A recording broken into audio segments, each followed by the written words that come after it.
What's up, guys? Today, I want to focus in on a very key point, one that I think that I've missed to this date. I'm thinking about communication a little bit different way today. I went through the fundamental questions that everybody asks, what, when, where, why, how. The 5 W's and then how. I don't know, I'm not very good at counting, that might not be quite right, but who is typically going to be very easy, right? You should know who you need to communicate with. If you don't, if you just have some stress and anxiety, I think it is worth an exercise to figure that out. But the point of this video is going to be when to communicate, which is very critical in a lot of circumstances, and one that I see people fail at a lot, because what we tend to do, what I've done in the past and what I see people do all the time, is to delay communication, to put it off. You're stressed and you're anxious about it, especially if it's going to be a tense conversation or you think it's going to be a tense conversation. So you delay. It's something you don't want to do. We don't want to do something, we tend to procrastinate it. I'm a terrible procrastinator. I have gotten much better at that. And I got a couple key points for that. I'll share those another time. But ultimately, when? So one of the big things that you always find, and a lot of people recommend, is timely feedback, right? Or timely approaches to conversations that you need to have. I think that this is critical, but there's a couple factors to take into account. The first with which is your emotional state.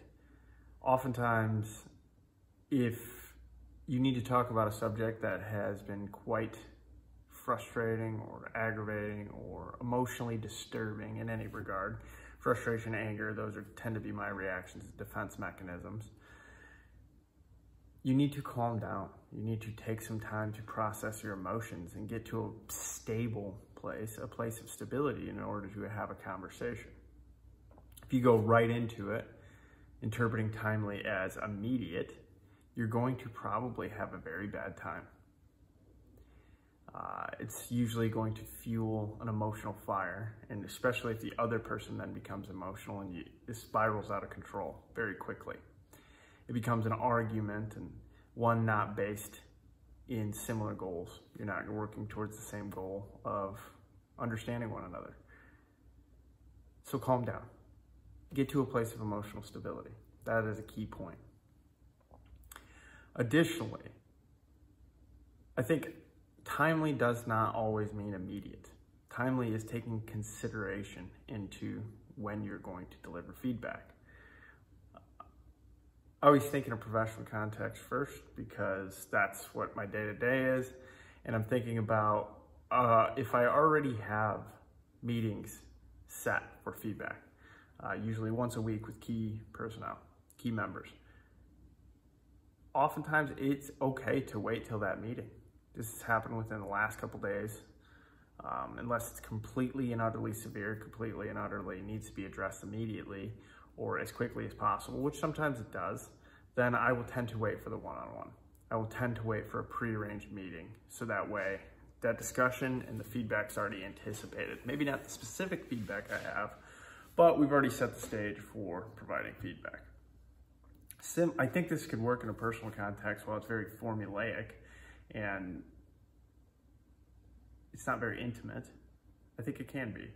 And I think by removing some of the emotion and the extra stress of your romantic partner, by setting a time, saying, hey, I'm not really ready to discuss this right now, but maybe we could do it tonight after dinner, or maybe we could do it tomorrow. It's not that I have tremendously bad news or that I don't want this to work. I really do want this to work. I'm just not prepared to have the conversation. I want to be able to talk from a place of emotional stability and make sure that we're working towards our goal of improving our relationship. I think that's very reasonable, but it is important to communicate that to alleviate the stress and the tension and the potential anxiety it could cause your partner. Timely is not waiting weeks or months or even years in order to have a conversation. That is a lot of time to not be able to progress a relationship. I think relationships can probably grow around these conversations and these points of contention, but it's not going to be a healthy one. And the roots of your relationship are definitely going to be weak. So consider this as you move forward as one, conversation, if difficult, is an opportunity for your own growth.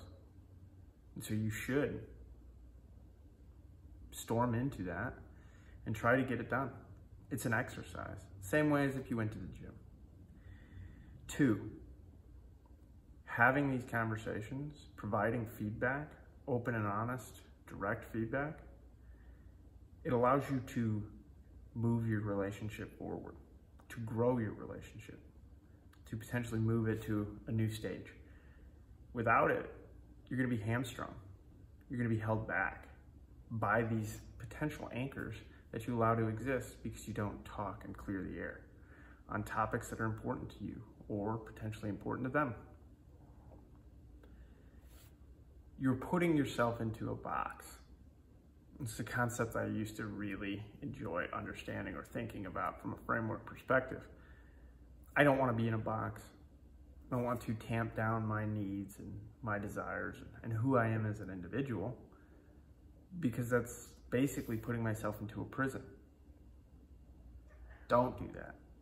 So this is your key, the key to your prison, the key to be fully and authentically yourself, is to have conversations, to be open, to put yourself out there. And it will not necessarily work in your favor or to the outcome that you want 100% of the time. It's definitely not to be expected. You likely will stumble, not handle it perfectly, and that's perfectly fine. Above all, like the most important part is not to wait for the perfect time, not to think that a perfect time exists. The number one thing is to actually just have the conversations you need to have the communications you need to have. And you can pick any format to do that. It doesn't even necessarily have to be a direct verbal conversation. Letters are incredibly effective, especially when there's high tension. Emails could potentially be effective just to convey points in order to lock them into documentation. This is what we discussed, and reiterating the points of the conversation.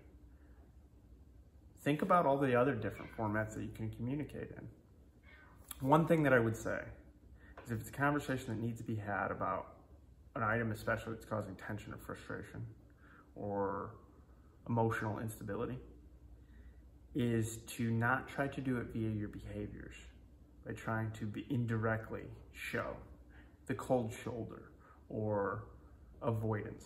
Any of these ideas that you might have grown comfortable with utilizing as strategies in the past, they're very ineffective communication techniques, obviously, and they're very ineffective at conveying who you are. And ultimately, if you're not conveying who you are, you're not conveying the information of your wants and needs, how you see things, your thoughts and perspectives, then you're not communicating. Keep that in mind. You can't lose if you don't quit.